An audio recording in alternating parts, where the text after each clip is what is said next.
Before we get started, I just want to say a quick thank you for hitting 50 subscribers, which to some people might not seem like a lot, but for someone that's been doing this or trying to do this for a very long time and never having a video exceed over 50 views, this is pretty cool. 55 subscribers as of today, that's the size of a lecture hall. And I go to college and nobody shows up, but you guys do. And that's pretty cool. So thank you so much for watching, and please stick around if you like my content. Now back to my stupid intro.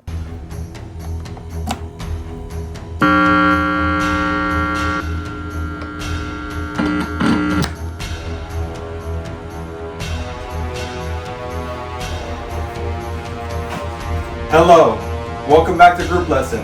My name is Nathan, and this is rock music.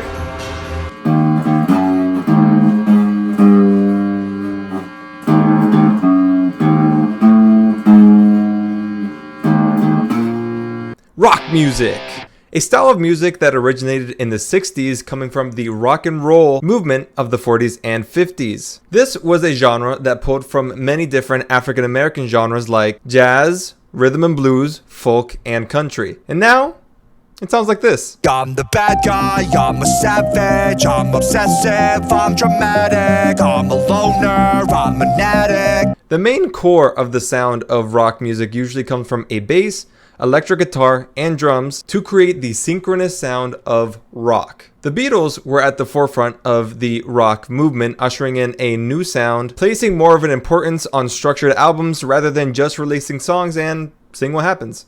And from here, we saw an explosion of creative liberties being taken on the core of rock music and introducing their own stylistic influences into them. And this saw different genres enter the mix, like blues rock and jazz rock. Entering the late 60s, we saw prog rock and heavy metal be more prominent. And in the 70s, it was all about punk, stripping down common song composition for a more energetic and politically poignant movement. The 80s saw post-punk and new wave emerging as popular genres, leading to the emergence of alternative rock coming into the 90s and early 2000s with things like pop punk and grunge. All that to say, rock and roll introduced a movement that changed the world and the culture as we knew it. And now, it's time for me to oversimplify it and rank it by how happy it made me. I'm kidding. That's not the point of this video or subsequent videos. The point of these videos are to see where the genre started and the stylistic journey it took to get to where we are right now, and see if we can find a clear definition of the genre through its most prominent works. And then I can rank them. For this video, I'm going to be using the list that was given to us by Rate Your Music, which I know, but it provides a large user base and an easy consensus to fall back on. Everyone's made their own Rate Your Music videos going through genres, but this is my video, so I don't care. A lot is obviously said about Rate Your Music taste or the Mew Essentials, but as it stands, these albums are very revered by the wider populace, so I don't really view it as that. But if something does fall under that category, we could talk about it. But before we continue, I just want to say that I will be providing my insight on how much I actually enjoyed these albums, but that's not necessarily the point. The point is to show the journey that rock music made, its deviations that took it to certain subgenres. And taking all of the prevalent subgenres on this list, those specific subgenres also have their own culture, have their own politics, have their own 10 defining albums, have their own histories, the way that they dress. So getting into those specific subgenres, that's something I'll be talking about from here on out. So if that's something you want to learn about and explore, please hit the follow button. Please stick with me because it's going to be a lot of fun. For now, we have a list of 10 defining rock albums, one album per artist, so let's just get into it. We start off with the 10th best rock album, according to this list, with Disintegration by The Cure. The 8th studio album by The Cure, post-punk, gothic rock band, everyone knows them, everyone loves them. This will be our gothic rock representation on this list and the first post-punk album. And while this might not be my personal favorite Cure album or post-punk gothic rock album at that, this is of course a very good one to start off with. A hard-hitting, haunting album from start to finish, and is absolutely a genre-defining album. A return to form for The Cure, going away from the more popular upbeat elements to a darker place, as their reaction to their increasing popularity was very not received by the band members. So coming to this album, they ended up producing their most popular one. But the way that they dealt with how they wrestled with their increasing popularity ends up going into the more unhealthy and dark. And this leads to a very dark and personal album on all fronts. But what I love about it, they sprinkle in some more heartfelt messaging to show that If anything, they didn't completely drown in their art. Genre-defining songs that took the foundation set by acts like Wire, Joy Division, and Susie and the Banshees, of which Robert Smith was actually a part of. But they enhanced that style and perfected it to a great 70 minutes. I'm already acutely aware of their entire discography, and I love post-punk and gothic rock so much, so this was honestly a great pick. The Cure is a generational band, and one that I can confidently say does define rock as a whole. And now we have arrived at one of the most influential albums of all time, and chances are your favorite band would not exist without them. We have the Velvet Underground and Nico's self-titled debut album. This album was released in the 60s and actually massively underperformed because it was polarizing to audiences and critics alike at the abrasive style of it and the controversial songwriting. Which, going into this, you might be surprised at how tame it might all sound, at least in comparison to some of the music that has come out since and does come out now. But that's because in a lot of ways, this is where it all started. This proto-punk and alternative rock album certainly does go into heavier subjects, abuse, substance abuse, sex, addiction in a way that makes it feel so raw, especially listening to the song Heroin, which if you put yourself in the time that it came out can absolutely be something that you would think as polarizing or maybe even inappropriate. And honestly, I just think they weren't ready for the album yet. An album and band that pioneered many genres of rock music that wasn't able to be fully enjoyed until other bands took that foundation and evolved from it, and then that's when we were able to go back and truly appreciate it for what it was. This is the alternative rock framework and where many bands would come from, especially if you're a fan of punk, garage rock, indie, alternative. This is the album that you should study. And as it's set the groundwork for so many albums and bands to come, this is an album that absolutely defines rock music. And so we place that at number 9. And at number 8, we have Lift Your Skinny Fists Like Antennas to Heaven by Godspeed You, Black Emperor. And in all honesty, this was not an album that I was excited for. I'm not a huge post-rock and drone fan, so frankly, thinking about sitting down and listening to this for an hour and a half kind of sounded like torture to me. Which, I'm sorry, I always keep an open mind when it comes to music, but this is something that I couldn't just help myself. I heard so much being said about this album before I listened to it, and I kind of felt like people were just feeding into the whole stereotype of rate your music taste or the Mew Essentials, maybe just pretending to like it because it seems cool too. But regardless, I was making this video, so I started it, and I'll keep it short because honestly, I might just make a video about this, even though it's probably been talked to death. But this was something that just transcended music for me, and even transcends art and was just more of a life experience. And that might sound silly to some people that might say that it's just music, but to them, I would say that's okay. You can engage in music and art differently. But this was more than music for me. It was an experience, and one that I've honestly never had before. And it was fighting an uphill battle before I even started, but it forced me into a headspace that I honestly can't quite describe.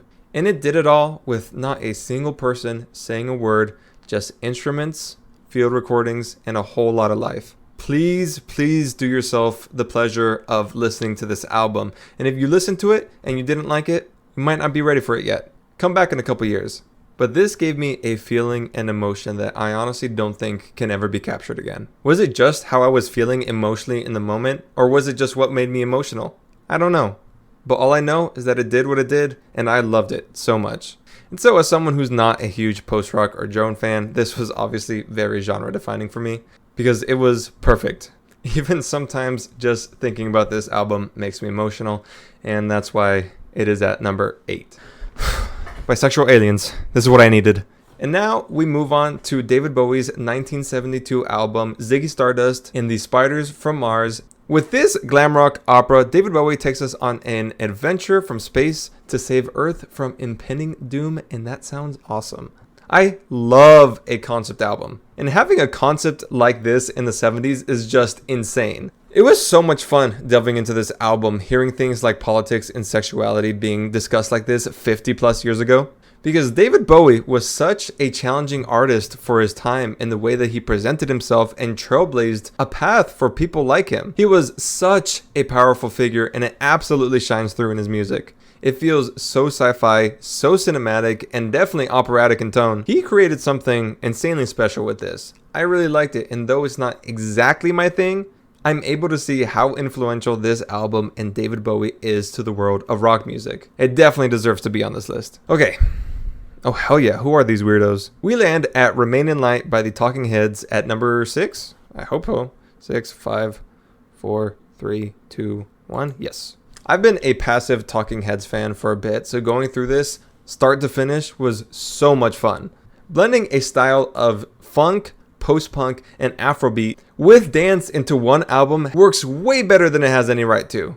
I love how much this album experimented with sounds that were emerging at that period of time. It wears its influences on its sleeve and pulls from so many different directions and creates an album that is still unique to this date.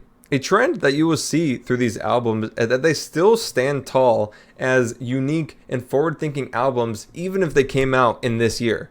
No one can replicate the presence or the style of music that they had in the 80s. This is not one of those albums that found a voice later in life. It made a huge impact and is still constantly put in the top 10 lists of the best and defining rock albums of all time. And because of that, it absolutely deserves to be on this list. And now, it can't be a rock video without the Beatles. I'm sure many different Beatles records could have fit on this list, as they are considered to be like the rock band of all time. They essentially created modern music culture, pioneering how artists are represented and how people listen to music. However, the Beatles' representation on this album is Abbey Road. And I've admittedly been someone that isn't too big on the Beatles, but after listening to this album, I think I've just kind of had a stinted view on who the Beatles are. Because listening to this in full, start to finish, really surprised me. And I don't know why, the Beatles have to be the least surprising band at this point. But giving this album a listen, I loved it. It's stylistically rich, taking from all different kind of influences and just making some good old rock music. I don't know how this one holds up so much to their earlier albums as it was created so late in their career, being the album they released right before they broke up. As hearing some of their earlier songs, it seems a little softer and this seems a little more psychedelic. However, this one was a pleasant adventure start to finish. And obviously one of the most defining, if not to most people, the defining rock album of all time. Do I have anything more to contribute to the legacy of the Beatles or Abbey Road? No, so let's move on. Continuing with the Mew aesthetic that this has given off so far, we land at Loveless by My Bloody Valentine. As we go through this list, it's easier and easier to kind of point out the gradual shifts this genre has taken, where they started and how they developed. But what I love about My Bloody Valentine and Loveless is that there wasn't shoegaze, and then there was. This album is the essence of genre defining, taking experimentation with what instruments could do and what it could sound like to a whole new level that's never been heard before. For the uninitiated, shoegaze, unlike its modern definition, takes dream pop and psychedelic elements, pairs it with reverbed distorted guitars over ethereal vocals, and packages it into the genre we call shoegaze. The pedal boards needed to create the sound are insane, something only rocket scientists could come up with. Are they more influential than rocket scientists? Probably. Regardless, the elements of shoegaze you can find in other genres no problem. However, it was never put together so cohesively than it was on Loveless. And because of that, it started a revolution. Listening to this album is an experience that can only be described as a rocked out hallucination. Sometimes you can't even comprehend the sounds that you are hearing off this album. This is music as an art form, with an intense amount of care being given to it from start to finish, leaving you in a whirlpool of distortion. And how anybody thought to make this, I have no idea. There wasn't anything that sounded like this, and then there was, making it one of the most defining rock albums of all time.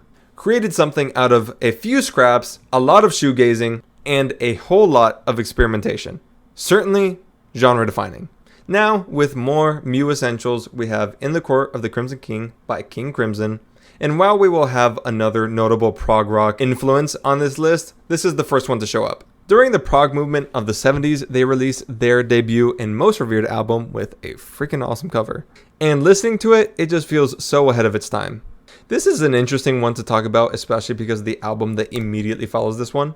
But I did really love this. It's epic, symphonic, jazzy, and has some of my favorite songwriting elements on this list, especially the track that really stood out to me, Epitaph, which might be top 3 songs I've heard on this whole list. I might be a little biased because I love when prog rock meets jazz. So while I would pick this as my defining prog rock album, there is another prog rock album on this that people might have it defined a little bit more. And so it lands here at number 3. And speaking of which, we have Wish You Were Here by Pink Floyd at number 2. Another prog rock album from the 70s, and Pink Floyd is obviously just one of those bands of all time. I was personally expecting to see Dark Side of the Moon land on this list, but this was also really exciting. A lot more spacier of a prog rock album, and while I might not be as partial to it, but after listening to it, it made me more excited to see what the band has to offer, which I plan to do in all honesty. I liked the album. Not love it. I know there's a lot more I need to get into. This is of course going to be people's defining prog rock album of all time, which absolutely I get it, but it's just not mine. So it sits here at number 2. And now we get to this list's number 1 defining rock album of all time. And like moths to a flame, I, a white man, land at OK Computer by Radiohead. One of the greatest alternative albums from the 90s. Radiohead created something so emotionally charged and so special. Brushing aside all of the male manipulator music comments, this certainly is a very special, introspective, and political album that goes into topics like consumerism and capitalism, which is a message, of course, that still relates to us to this day. And with it being in this list the most recent album, I love how you can hear the culmination of all of the influences up until this point, even on this list. But this is grand. This is theatrical, and the emotion is carried so well by the voice of the lead singer, Tom York. I'm glad that this is the album that we end on, because it is a great definition of the journey rock music took for the 40 years before this. And like the pattern that we've been seeing this whole list, this album will have gone on to influence other albums and bands. And they will influence other bands, and other bands will be influenced because of that. And that is the best part of music and music genres. They are constantly evolving and might end up in a place that is incomprehensible to where they even started. And the great part is if you listen really closely, you can hear where it came from and maybe guess where it'll go. Okay, we have gone through all 10 of the rock-defining albums. If I had to rank them, which I know is not important to this video, but I cannot go one video without ranking something, it would go 10, Wish You Were Here, Pink Floyd, 9, The Rise and Fall of Ziggy Stardust and the Spiders from Mars, David Bowie, 8, Abbey Road, 7, OK Computer, 6, The Velvet Underground and Nico, 5, In the Court of the Crimson King, 4, Loveless, 3, Remain in Light, 2, Disintegration by The Cure, and 1, Lift Your Skinny Fists Like Antennas to Heaven, which these are all obviously really great albums that I enjoyed, so do not come for me for my ranking. Some of these had to land lower. But now that we've got that out of the way and that we've covered the broader topic of rock music, the following videos will go a little more in depth to the genres that spawned off of it. There's a good chance that the next video is probably going to be post-punk, because that's just one of my favorite genres. But if you have a genre or subgenre that you want me to cover, go ahead and drop it in the comments below, because I would love to, and I would love to get around to it at some point. But for right now, this took a really long time to make and do, so thank you so much for watching. And again, if you like what I do here, please hit the like button, please subscribe, and I will see you all next week.